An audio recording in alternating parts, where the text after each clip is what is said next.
අද අපි කතා කරන්න යන්නේ 11 ශ්‍රේණිය විද්‍යාව විෂය නිර්දේශයේ අන්තර්ගත වෙලා තියෙන විද්‍යුත් රසායනය කියන පාඩම ගැන. එතකොට මුලින්ම දැනගන්න ඕන විද්‍යුත් ප්‍රභවයක් කියන්නේ මොකක්ද කියන එක ගැන. ඒතර මේ තියෙන්නේ එක්තරා විදිහක විද්‍යුත් ප්‍රභවයක්. විද්‍යුත් ප්‍රභවයක් කියලා අපි කියන්නේ විද්‍යුතය උත්පාදනය කරන ද්‍රව්‍යයකට අපි කියනවා විද්‍යුත් ප්‍රභවයක් කියලා. ඒතර මේ තියෙන වියලි කෝෂය විද්‍යුතය උපදවනවා. එතර මේ වියලි කෝෂයේ ධනාග්‍රයක් තියෙනවා ඍණාග්‍රයක් තියෙනවා. අපි පරිපථ සටහනක් ඇන්දොත්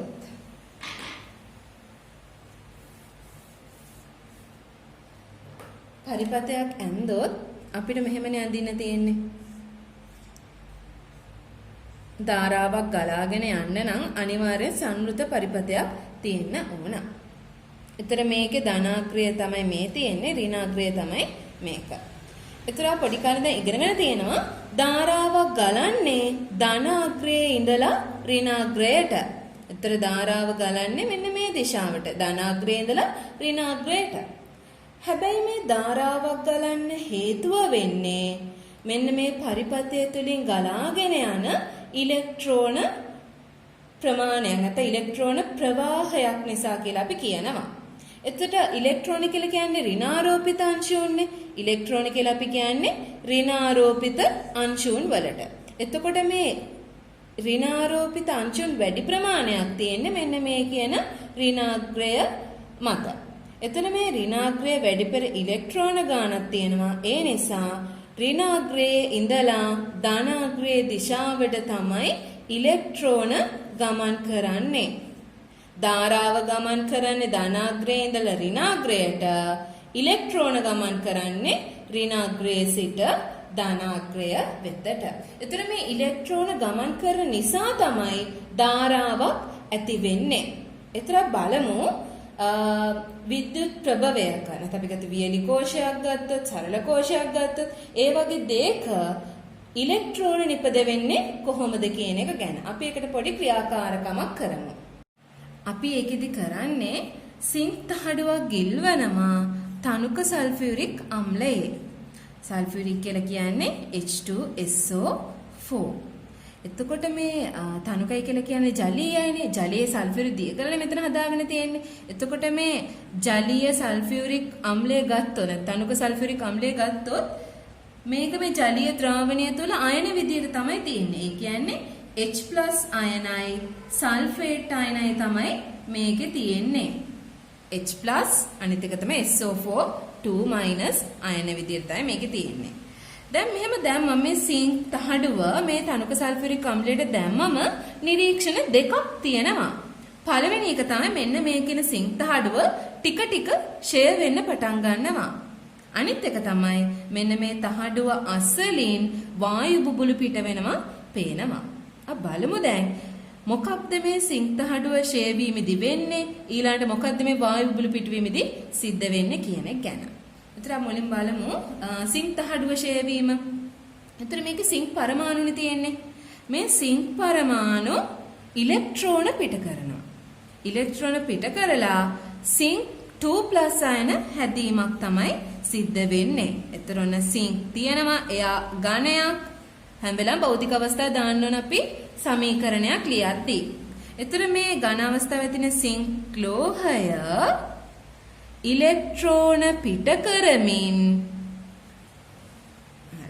ඉලෙක්ට්‍රෝන පිට කරමින් සිංක් 2+ අයන බවට පත් වෙනවා.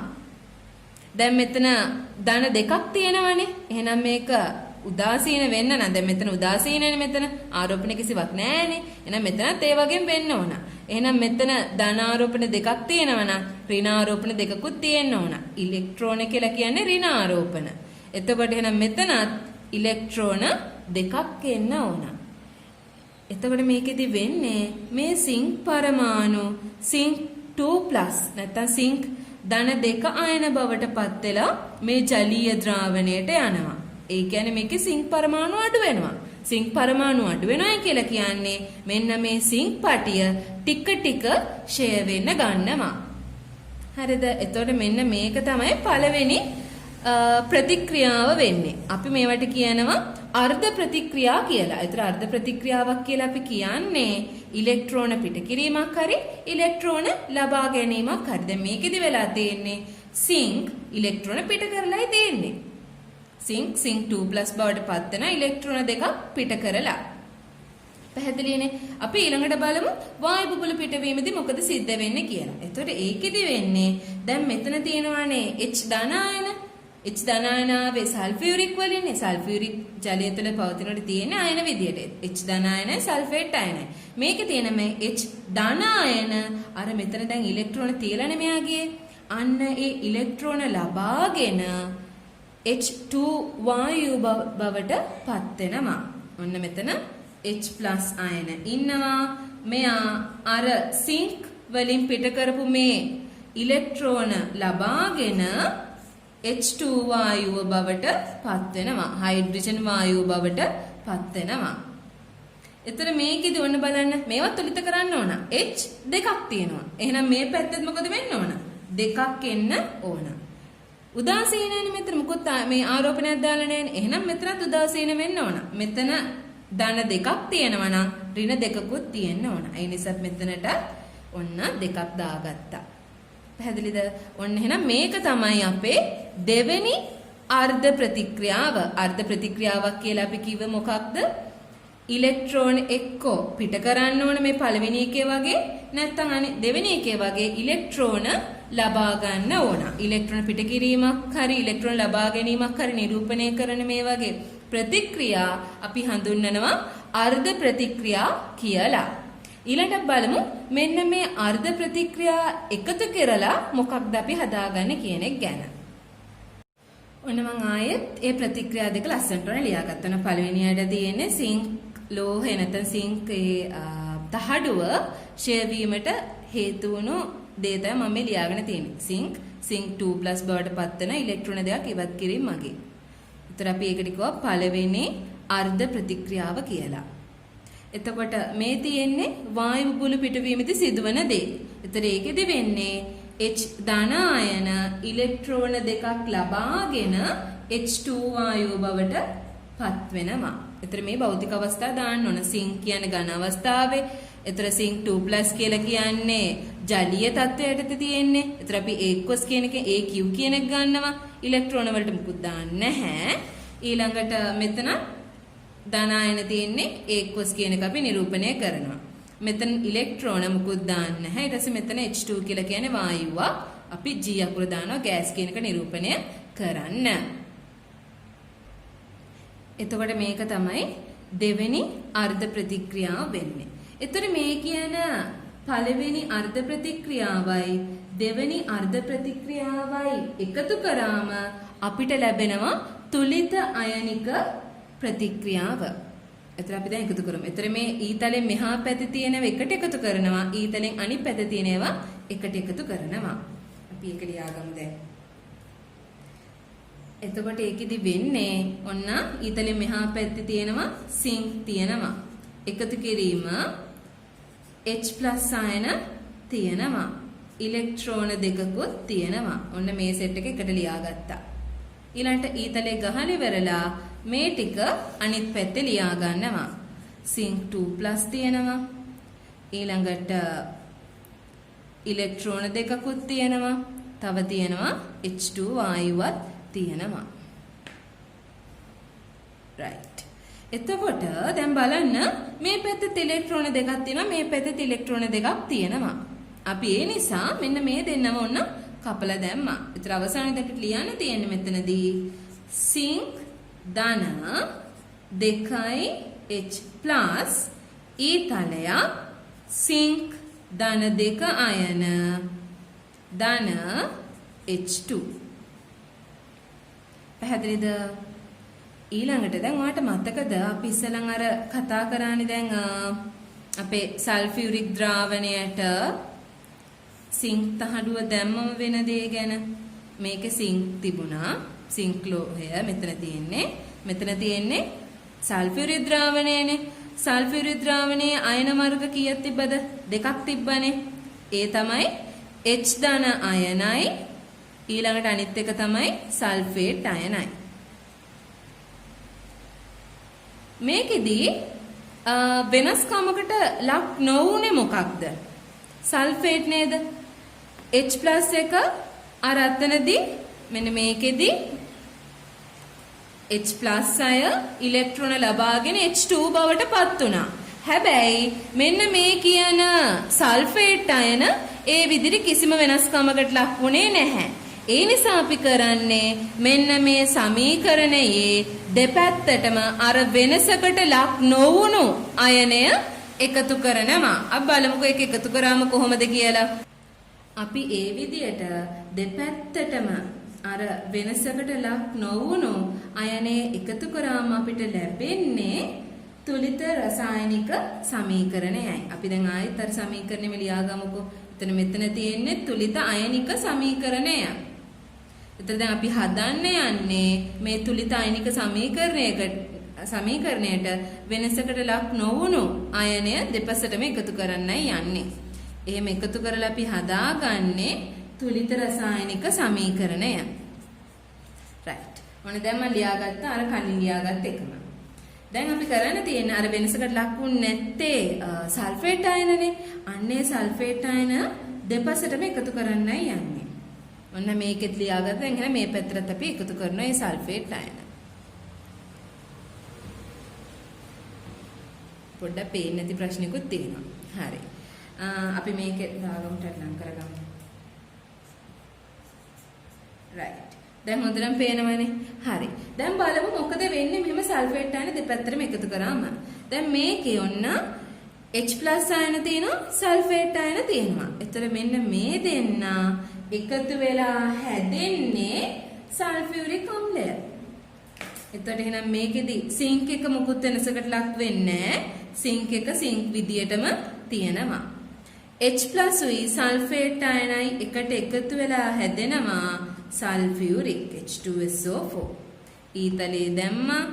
මෙතනදී මේ සිංක් 2+ උයි මෙන්න මේ සල්ෆේට් උයි අයන එකතු වෙන්න ඕන. ධන අයනයි ඍණ අයනයි. එතකොට මේ ධන අයනයි ඍණ අයනයි එකතු වුණාම ඒ කියන්නේ සිංක් 2+ උයි සල්ෆේට් අයනයි එකතු වුණාම හැදෙන්නේ සිංක් සල්ෆේට්. සිංක් සල්ෆේට් හැදෙනවා. අර H2 කියන එක නිකම්ම මෙහෙම මෙතන දාගන්නවා. හැම වෙලාවම හැම එකකදීම අපි භෞතික අවස්ථා දැමීම අනිවාර්යයෙන් මම මේවයි සමහරක් ඒවා දාලා නැහැ.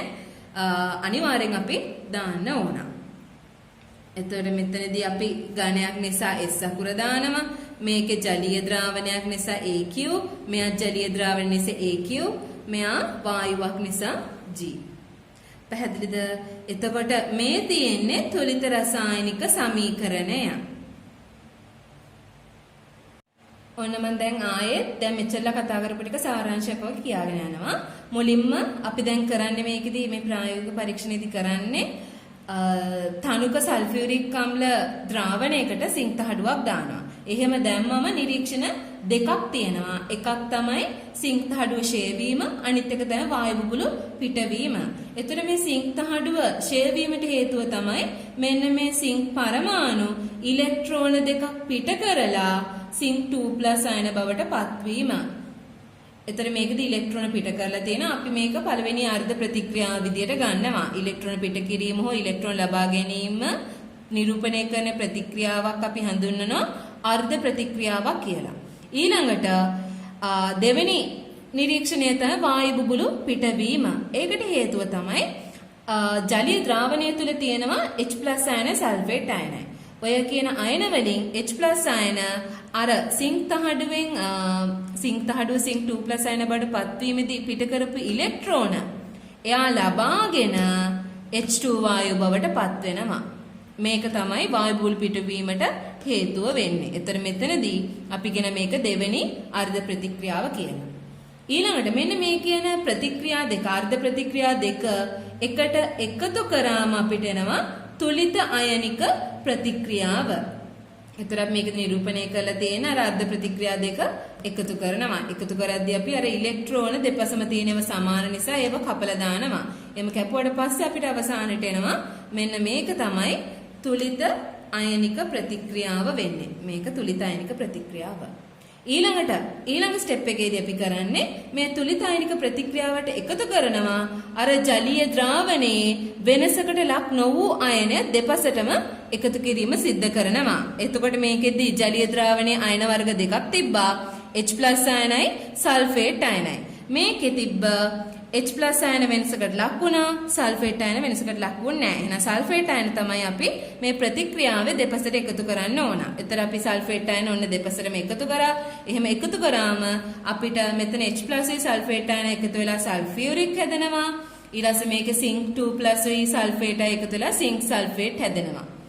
මෙතන සිංක් ධන සල්ෆියුරික් මේ දෙක ප්‍රතික්‍රියා කරලා එන හැදෙන ඵල තමයි සිංක් සල්ෆේට් ද්‍රාවණය සහ H2 වායුව. මම හිතනවා මෙන්න මේ කියන කොටස ඔයාලට හොඳටම පැහැදිලි වෙන්න ඇති කියලා. දැන් ඔන්නවට දැන් පේනවනේ ඉලෙක්ට්‍රෝන නිපදවීම සිද්ධ වෙලා තියෙනවා. ඉලෙක්ට්‍රෝන නිපදවුණා නම් දැන් මේ ඉලෙක්ට්‍රෝන වැඩි තැනේ ඉඳලා අඩු තැනට ගලාගෙන යන්න ඕන. ඉලෙක්ට්‍රෝන වැඩි තැන කියලා කියන්නේ ඍණාග්‍රය, අඩු තැන කියලා කියන්නේ ධන අග්‍රය. එතකොට ඍණාග්‍රයේ ඉඳලා ධනාග්‍රයට ඉලෙක්ට්‍රෝන ගලාගෙන යද්දි තමයි ධාරාවක් ධනාග්‍රයේ ඉඳලා ඍණාග්‍රයට ගලාගෙන එන්නේ. දැන් අපි බලමු ඊළඟට කෝෂ නැත්නම් සරල කෝෂයක ක්‍රියාකාරීත්වය ගැන. මේ සරල කෝෂයේ ක්‍රියාකාරකම නම් grade 7 එකේ ඉඳන්ම ඉගෙන ගන්නවා. එතකොට මේ සරල කෝෂණයේදී අපි බීකරයට දාගන්න ඕන අර කලින් ගත්ත සල්ෆියුරික් අම්ලය H2SO4. ඒ කියන්නේ මේ ද්‍රාවණය තුළ තියෙන එහෙනම් මොන අයනද? H+ අයනයි සල්ෆේට් අයනයි. ඊළඟට මේ තහඩු දෙකක් ගන්න ඕනේ මේකෙදි. එකක් තමයි කොපර් තහඩුව, අනිත් එක තමයි සිංක් තහඩුව. එකක් කොපර් තහඩුව, අනිත් එක සිංක් තහඩුව. එතන මේකෙදි ඔයාලට නිරීක්ෂණ කීපයක් බලා ගන්න පුළුවන්. එකක් තමයි මේ සිංක් තහඩුව ටික ටික ෂේ වෙලා යනවා පේනවා. අනිත් එක තමයි මේ කොපර් තහඩුව අසලින් වායු බුබුලු පිට වෙනවා පේනවා. තව එකක් තමයි මෙතන මේ ඇමීටරයක් දාලා තියෙනවා. මිලිමීටරයක් වගේ තමයි ගොඩක් රට භාවිතා කරන්නේ. ඒ වගේ මිලිමීටරයක් තිබුණොත් නැත්තම් ගැලනෝමීටරයක් තිබුණොත් අපිට බලා ගන්න පුළුවන් ඒකේ කටුව උත්ක්‍රමණය වෙනවා. ඒ ගැලනෝමීටර කටුව නැත්තම් මිලිමීටරයේ කටුව උත්ක්‍රමණය වීමෙන් අපි තේරුම් ගන්නේ මේක තුල විද්‍යුතය හටගෙන තියෙනමයි කියන එක ගැනයි. පැහැදිලිද? ඒවනම් පොඩි කාලේ ඉඳන් ඉගෙනගෙන තියෙනවා. ඒතර මෙන්න මේ පද්ධතිය තමයි අපි හඳුන්වන්නේ සරල කෝෂයක් කියලා. අපි බලමු දැන් මොකක්ද මේ සරල කෝෂයේදී සිදුවන ක්‍රියාකාරීත්වය කියන එක ගැන. දැන් එතකොට මම මුලින්ම අපි මුලින්ම කතා කරා කිව්වා මේ සිංක් තහඩුව ෂේ වෙනවයි කියලා. එහෙනම් මෙතනදී මොකද වෙන්නේ? අර අපි ඉස්සෙල්ලා කතා කළා වගේ මෙන්න මේ කියන අපි ලියාගමුකේ සමීකරණ ටික. ඒකෙදි වෙන්නේ එහෙනම් සිංක් ඉලෙක්ට්‍රෝන පිට කරමින් සිංක් 2+ අයන බවට පත් වෙනවා. එතන මෙතන ඉලෙක්ට්‍රෝන දෙකයි එම දැමම උදාසීන වෙනවා. එතන මේක තමයි පළවෙනි අර්ධ ප්‍රතික්‍රියාව වෙන්නේ. එතන මෙන්න මේ තහඩුව අසල සිද්ධ වෙන්නේ. නැත්නම් අපි කොහොමද මේ තහඩුව ෂේ වෙනවයි කියලා. මේ තහඩුව ෂේ වෙන්නේ එහෙනම් සිංක් ඉලෙක්ට්‍රෝන පිට කරමින් සිංක් 2+ අයන බවට පත්වීම. ඊළඟට ඔයා දන්නවනේ දැන් මේ සිංක් 2+ බවට පත් වෙද්දී ඉලෙක්ට්‍රෝන පිට කිරීමක් සිද්ධ වෙනවයි කියලා. දැන් ඉලෙක්ට්‍රෝන අර කලින් එක වගේ මෙතන එකතු වෙලා තියෙන්නේ නැහැ. මේ එකතු වෙන ඉලෙක්ට්‍රෝන ටික මෙන්න මේ පරිපතේ මේ සටහන දිගේ මේ දිගේ කම්බියේ දිගේ සම්බන්ධ කම්බි දිගේ ගමන් ගන්නවා අනිත් පැත්තට.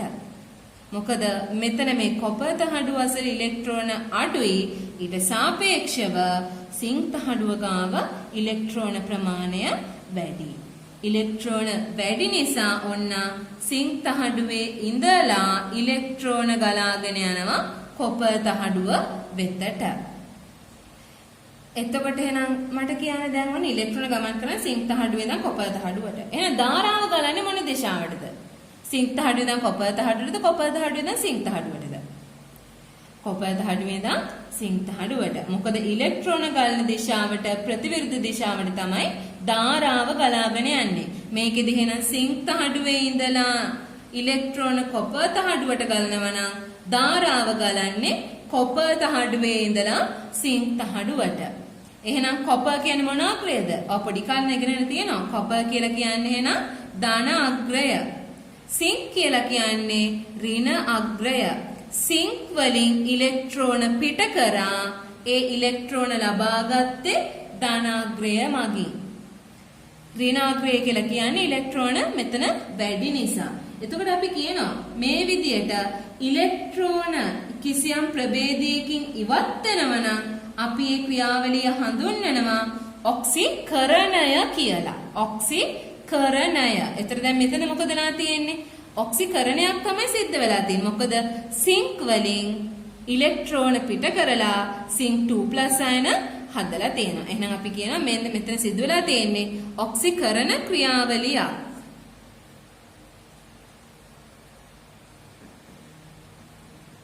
ඔක්සිකරණය. ඔක්සිකරණය කියලා කියන්නේ කිසියම් ප්‍රභේදයකින් ඉලෙක්ට්‍රෝන ඉවත් වීම. එහෙනම් ඉලෙක්ට්‍රෝන ලබා ගන්නව නම් අපි කියනවා ඔක්සිහරණය කියලා. ඉලෙක්ට්‍රෝන පිට කරනවා නම් ඔක්සිකරණය. ඉලෙක්ට්‍රෝන ලබා ගන්නවා නම් ඔක්සිහරණය කියලා කියනවා. ඒ ක්‍රියාවලියට අපි එහෙම කියන්නේ. එහෙනම් මොකද්ද මේක ඔක්සිහරණ ක්‍රියාවලිය වෙන්නේ? ඒ කියන්නේ ඉලෙක්ට්‍රෝන ලබා ගැනීම ක්‍රියාවලිය වෙන්නේ. අර අපි ඉස්සෙල්ලා කතා කරා වගේම මෙන්න මේ ද්‍රාවණයේ ඉන්න H ධන අයන මෙතනට දැන් එන ඉලෙක්ට්‍රෝන ටික ලබා ගැනීම සිද්ධ වෙනවා. දැන් අපි කියන්නේ මෙතන සිංක් 2+ අයන හැදිලා ඉලෙක්ට්‍රෝන පිට වෙනවයි කියලා. ඒව ලබා ගන්නේ කොපර් තහඩුවෙන් කියවනේ. දැන් ඒ එන ඉලෙක්ට්‍රෝන ටික මෙන්න මේ ජලීය ද්‍රාවණයේ තියෙන H+ අයන ලබාගෙන H2 වායුව හදනවා. එතකොට මෙන්න මෙතන තමයි වායු බුබුලු ඇති වෙන්නේ. අපිට වායු බුබුලු දකින්න පුළුවන් එන්නේ එහෙනම් කොපර් තහඩුව අසල. අපි ලියාගමු මේක.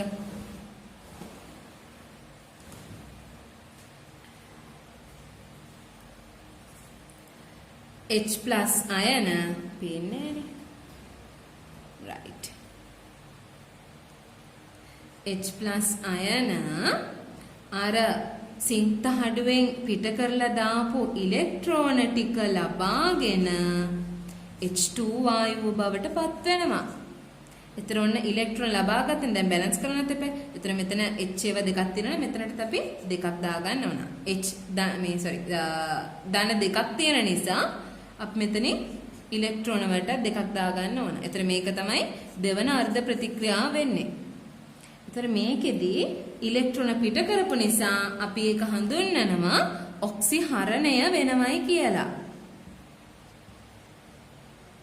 ඔක්සිහරණය. කරණය කියලා කියන්නේ ඉලෙක්ට්‍රෝන ලබා ගැනීම.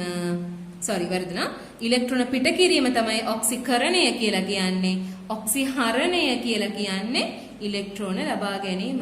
සිංක් ඉලෙක්ට්‍රෝන පිට කරලා සිංක් 2+ බවට පත් වෙන අපි ඒක ඔක්සිකරණය කිව්වා. H+ ඉලෙක්ට්‍රෝන ලබාගෙන H2 වායුව බවට පත් වෙන අපි ඒක ඔක්සිහරණය කියලා කිව්වා. මම දැන් මේ එකම දේ නැවත නැවත කියන්නේ ඔයාලට අමතක වීම සම්බන්ධතාවය වැඩි නිසා. නැත්නම් පැටලිල්ල වැඩි. ඒ නිසා මම එකම දේ නැවත නැවත කියන්නේ. පැහැදිලිද? දැන් ඔයාලට තේරෙනවනේ ඔක්සිකරණය කියන්නේ මොකක්ද? ඔක්සිහරණය කියන්නේ මොකක්ද කියලා. තව දෙයක් ඔයාලට ඉගෙන ගන්න තියෙනවා. කැතෝඩය කියන්නේ මොකක්ද? ඇනෝඩය කියන්නේ මොකක්ද කියන එකත් ඔයා දැනගන්න ඕන. එතකොට මේ ඉලෙක්ට්‍රෝන පිට කරන අග්‍රය, ඒ කියන්නේ ඍණාග්‍රයනේ. අපි ඍණාග්‍රය හඳුන්වනවා ඇනෝඩය කියලා. ඍණාග්‍රය අපි හඳුන්වන නැත්නම් මේ ඉලෙක්ට්‍රෝන පිට කරන අග්‍රය අපි හඳුන්වනවා ඇනෝඩය කියලා. දැන් මට කියන්නේ මේකෙන් කවුද ඉලෙක්ට්‍රෝන පිට කරන්නේ? සිංක් තහඩුවනේ. සිංක් තහඩුව ඉලෙක්ට්‍රෝන පිට කරනවා මේ දිශාවට. ඉලෙක්ට්‍රෝන ලබා ගන්න මෙන්න මේ කොපර් තහඩුව.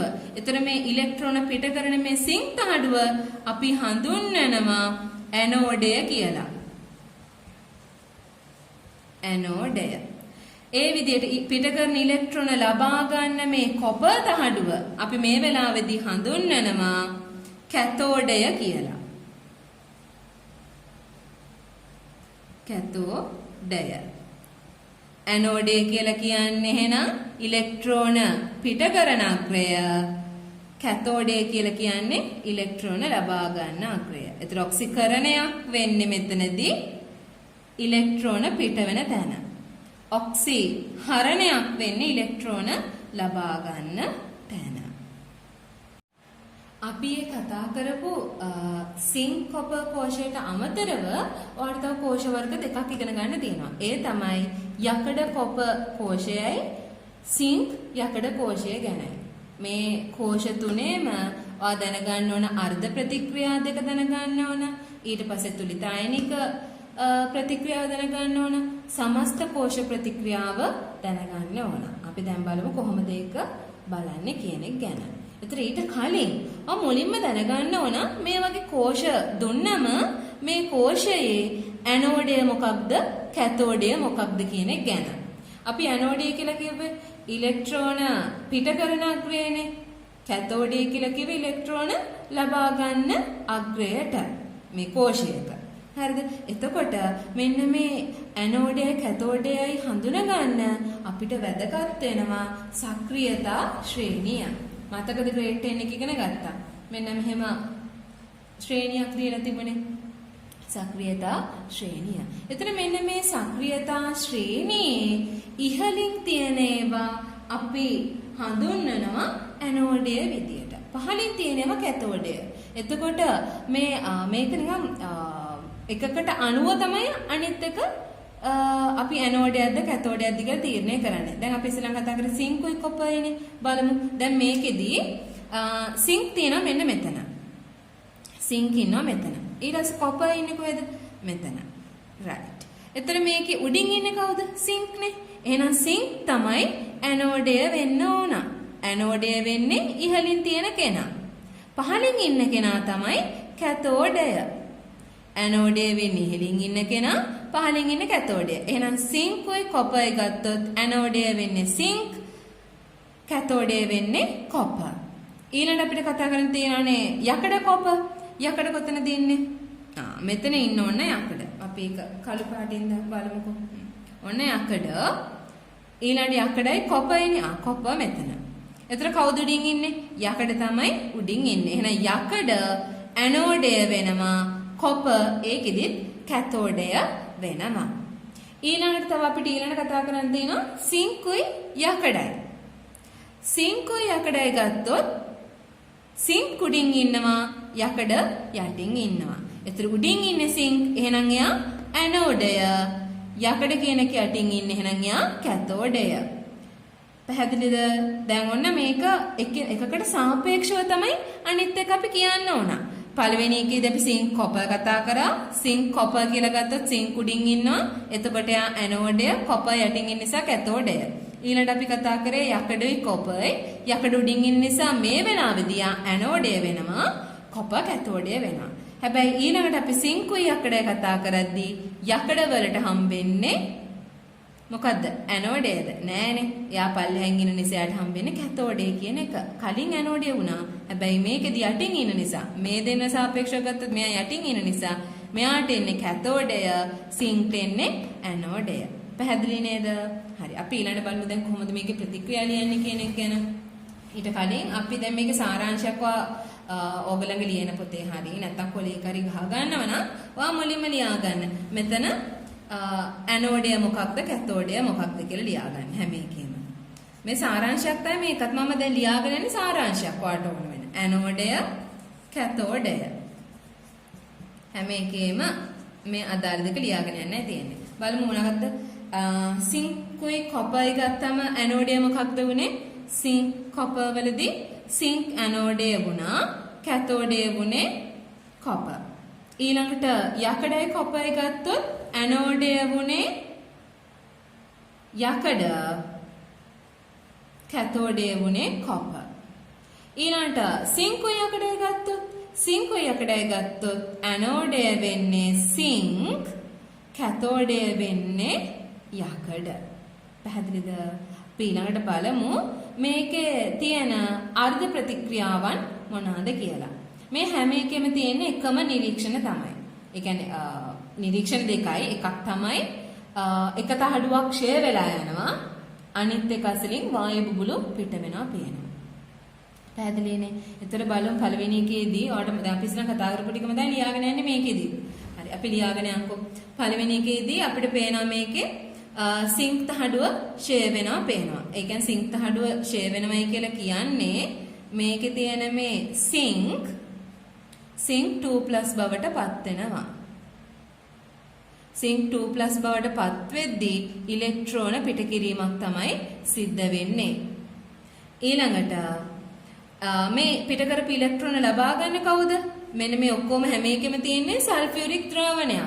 මේ සල්ෆියුරික් ද්‍රාවණයේ ඉන්න H+ අයන අර පිට කරපු ඉලෙක්ට්‍රෝන ලබාගෙන H2 වායුව හදනවා. එතකොට H2 වායුව පිට වෙන්නේ කොහෙන්ද? මෙන්න මේ කොපර් තහඩුව වලින් තමයි මේ හයිඩ්‍රජන් වායුව පිට වෙලා යන්නේ.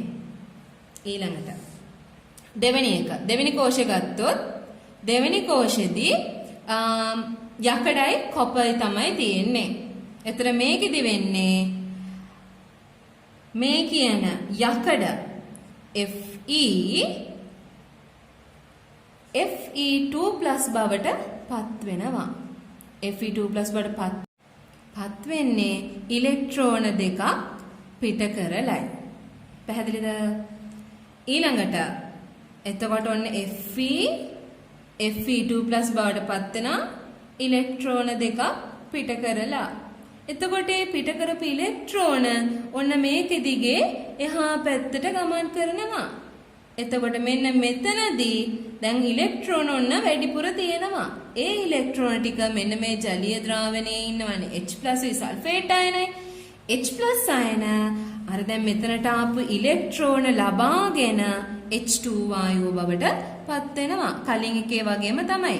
H+ අයන ඉලෙක්ට්‍රෝන ලබාගෙන H2 වායුව බවට පත් වෙනවා. එතකොට මේකෙදි H2 නම් මෙතන දෙකක් එන්න ඕන. දෙකක් නම් මෙතනත් ඉලෙක්ට්‍රෝන දෙකක් වෙන්න ඕන. පැහැදිලිද? ඊළඟට අපි ඔන්න තුන්වෙනි කෝෂයට යනවා. තුන්වෙනි කෝෂෙට ගියාම ඔන්න සිංකුයි යකඩයි ඉන්නවා. එතන මේකේ ඇනෝඩය වෙන්නේ සිංක්, කැතෝඩය වෙන්නේ යකඩ. එතන එහෙනම් හරි මට කලින් එකේදී කියන්න බැරුණනේ. කලින් එකේ කවුද ෂෙයා වෙන්නේ? කොපර්ද යකඩ තහඩුවද?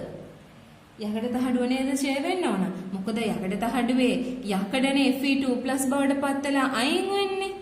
පැහැදිලිද? මේ Fe2+ බවට පත් වෙලා මේ ජලීය ද්‍රාවණයට එකතු වෙනවා. ඒතර පරමාණු එතන අයින් වෙනවා අයන බවට පත් වෙලා. ඒතර Fe යකඩ තහඩුව ටික ටික ෂෙයා වෙනවා. මේ කොප තහඩුව වශයෙන් H2 වායුව පිට වෙනවා. හරි ඊළඟ මේකට එනවා ආයේ සිංකුයි යකඩයි ගත්තොත් ඇනෝඩය වෙන්නේ සිංක්, කැතෝඩය වෙන්නේ යකඩ. එතකොට මේකෙදි කවුද දිය වෙන්න ඕන? සිංක් නේද? මොකද සිංක් තමයි ඇනෝඩය වෙන්නේ. ඇනෝඩය කියලා අපි ගන්න ඉලෙක්ට්‍රෝන පිට කරන තැන. එතර ඉලෙක්ට්‍රෝන පිට කරනවයි කියලා කියන්නේ ඔන්න දැන් සිංක් එක ඉලෙක්ට්‍රෝන පිට කරමින් සිංක් 2+ බවට පත් වෙනවා. ඒ වගේම යකඩ තහඩුව අසලට මේ ඉලෙක්ට්‍රෝන මේකෙ දිගේ එනවා. ඒ ඉලෙක්ට්‍රෝන ටික මේ ජලීය ද්‍රාවණයේ තියෙන H+ අයන ලබා ගන්නවා. H+ අයන ඉලෙක්ට්‍රෝන ලබා ගනිමින් H2 වායුව බවට පත් වෙනවා. පැහැදිලිද? එහෙනම් සිංක් තහඩුව මේකෙදි ෂෙයා වෙනවා. මේකේ යකඩ තහඩුව වශයෙන් H2 වායුව පිට වෙනවා. එතකොට මේකෙදි ඔන්න ඉලෙක්ට්‍රෝන පිට කරලා තියෙන්නේ සිංක් තහඩුවෙන්. එතකොට අපි ඉලෙක්ට්‍රෝන පිට කිරීම යම්කිසි ප්‍රභේදකින් ඉලෙක්ට්‍රෝන ඉවත් කිරීම අපි හඳුන්වනවා ඔක්සිකරණය කියලා. එතන ඔක්සිකරණය සිද්ධ වෙන්නේ සිංක් තහඩුව අසල. එතන ඉලෙක්ට්‍රෝන පිට කරන එක අපි ඇනෝඩයද කැතෝඩයද කියන්නේ? ඇනෝඩය කියලා තමයි කියන්නේ. එතන ඇනෝඩය කියලා කියන්නේ ඍණාග්‍රය. මොකද ඉලෙක්ට්‍රෝන ප්‍රමාණය වැඩිනේ. එතන ඉලෙක්ට්‍රෝන ප්‍රමාණය වැඩි තැන ඉඳලා අඩු තැනට යවනවා. එතන සිංක් තහඩුව තමයි ඇනෝඩය, කැතෝඩය වෙන්නේ යකඩ තහඩුව. එතකොට ඔක්සිකරණයක් සිද්ධ වෙන්නේ කොතනද? ඉලෙක්ට්‍රෝන පිටකිරීමක් වෙන්නේ නම් සිංක් තහඩුව අසල. එතන ඔක්සිකරණයට අදාළ අර්ධ ප්‍රතික්‍රියා ටික තමයි මේ තියෙන්නේ. ඊළඟට එහෙනම් පොඩ්ඩක් ඇද වුණා. ඒක ගණන් ගන්න එපා. ඊළඟට ඔක්සි හරණය කියලා කියන්නේ අපි ඉලෙක්ට්‍රෝන ලබා ගන්න එක. මේ තැන්වල තමයි ඉලෙක්ට්‍රෝන ලබාගෙන තියෙන්නේ. එතකොට මේ ප්‍රතික්‍රියා ටික තමයි ඔක්සි හරණ ප්‍රතික්‍රියාව වෙන්නේ. පැහැදිලිද? right. අපි ඊළඟට බලමු කොහොමද මේ අර්ධ ප්‍රතික්‍රියා එකතු කරලා තුලිත රසායනික සමීකරණ ලියන්නේ? නැත්නම් මේ සමස්ත කෝෂ ප්‍රතික්‍රියාව ලියන්නේ කොහොමද කියන එක බලමු.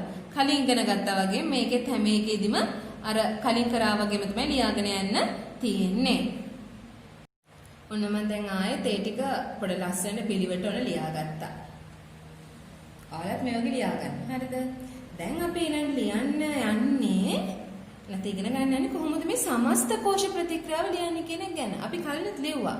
අර අපි කලින් කිව්වේ අර්ධ ප්‍රතික්‍රියා එකතු කරලා තුලිතයිනික ප්‍රතික්‍රියාව ලියනවායි කියලා.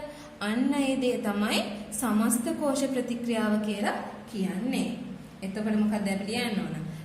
මේ ඊතලෙන් මේ පැත්තේ තියෙන ටික එකට ලියා ගන්නවා, අනිත් පැත්තේ තියෙන ටික එකට ලියා ගන්නවා. කොහොමද මේකේ ඉලෙක්ට්‍රෝන සමාන නිසා ඉලෙක්ට්‍රෝන කැපිලා යනවා. එතකොට අපිට ඒව ලියලා වැඩක් නැහැනේ. එහෙනම් අපි මොකද ලියන්න ඕන? මෙතන ඔන්න සිංක් ලියාගත්තා. ධන 2H+ ඊතලයක් අපි ඉලෙක්ට්‍රෝන ලියන්නේ නැහැ. මොකද කැපිලා යන්නේ කොහමද? අනිත් පැත්තේ ලියනවා සිංක් 2+ ධන H2. එතකොට මේක තමයි මෙන්න මේ කෝෂයේ සමස්ත ප්‍රතික්‍රියාව වෙන්නේ. පැහැදිලිද? ඊළඟ මේකෙදි මොකද වෙන්නේ? ඒකෙත් අර වගේම දැන් ලියා ගන්න තියෙන්නේ. මම මේකට ගැටින් ලියනවා. පේන්නේ නැහැ right හරි. Fe එකතු කරනවා 2H+ ඊතලයක් Fe2+ ධන H2 වායුව. එතකොට මේ කෝෂයේ සමස්ත කෝෂ ප්‍රතික්‍රියාව තමයි මේක. ඊළඟ තුන්වෙනි එකේ තියෙන්නේ සිංකුයි යකඩයි කෝෂය. සිංක් යකඩ කෝෂය ගත්තොත් ඒකේ කලින්ක වගේම සිංක් ධන 2H+ ඊතලයක් සිංක් 2+ ධන H2. එතන ඒ කෝෂයේ සමස්ත කෝෂ ප්‍රතික්‍රියාව තමයි මේක. පැහැදිලිද? එතකොට ඔයා දැනගන්න ඕන කරුණු කිහිපයක් තමයි ආයෙත් මචුට මතක් කරන්න. ඇනෝඩය කියලා කියන්නේ ඉලෙක්ට්‍රෝන පිට කරන අග්‍රය. එතකොට ඇනෝඩය තමයි ඍණ අග්‍රය වෙන්නේ. ඔයාට ඕන මෙතන ලියා ගන්න. මේක වදාගනිද්දී ලියා ගන්න ඕන මේක ඍණ අග්‍රය. ඉලෙක්ට්‍රෝන පිට කරන අග්‍රය. කැතෝඩය කියලා කියන්නේ ඉලෙක්ට්‍රෝන ලබා ගන්න අග්‍රය. එතකොට කැතෝඩය කියලා කියන්නේ ධන අග්‍රය. එතකොට මේකෙදී ඉලෙක්ට්‍රෝන පිට කරන ඒ ක්‍රියාවලිය අපි හඳුන්වනවා ඔක්සිකරණය කියලා. එතකොට ඇනෝඩය ගාව තමයි ඔක්සිකරණය සිද්ධ වෙන්නේ. කැතෝඩය ගාව තමයි ඔක්සිහරණය කියන එක සිද්ධ වෙන්නේ. පැහැදිලිද? ඔන්න ඔය ටික තමයි කෝෂ කියන කොටසදී වට ඉගෙන ගන්න තියෙන්නේ. ඊළඟට තව වාට ඉගෙන ගන්න තියෙන මේ පාඩමේ තවත් කොටසක් විද්‍යුත් විච්ඡේදනය. අපි ඒක ඊළඟ වීඩියෝවෙන් කතා කරමු. ඒතර මේකෙදී මම කියපු ටික සාරාංශයක් වගේ කොහරි කොලයක ලියානතර විභාගයේදී එක්කවටත් මේ වීඩියෝ එක බලන්න පුළුවන්. නැත්නම් අර සාරාංශය අවබෝධයෙන් යුතුව ලියාගත්තොත් ඔයාලට පුළුවන් විභාගයේදී ඒක බලා ගන්න. නිතරම ඒ කියන්නේ හැම පේපර් එකක වගේ මේකෙන් ප්‍රශ්නයක් තියෙනවම වගේ තමයි. එතකොට මේකට හොඳ අවබෝධයක් තියෙනවා කියන එක කිසිම ප්‍රශ්නකින් තොරව ගැටලුවකින් තොරව විභාගයට ලියන්න පුළුවන්. හොඳට පාඩම් කරගෙන යන්න. හොඳට මතක තියාගන්න මොකක්ද ඔක්සිකරණය කියන්නේ, ඔක්සිහරණය කියන්නේ මොකක්ද, ඇනෝඩය මොකක්ද, කැතෝඩය මොකක්ද, ඇනෝඩය කොහොමද හඳුනගන්නේ, කැතෝඩය කොහොමද හඳුනගන්නේ. ඒ දේවල් මතක තියාගෙන යන්න.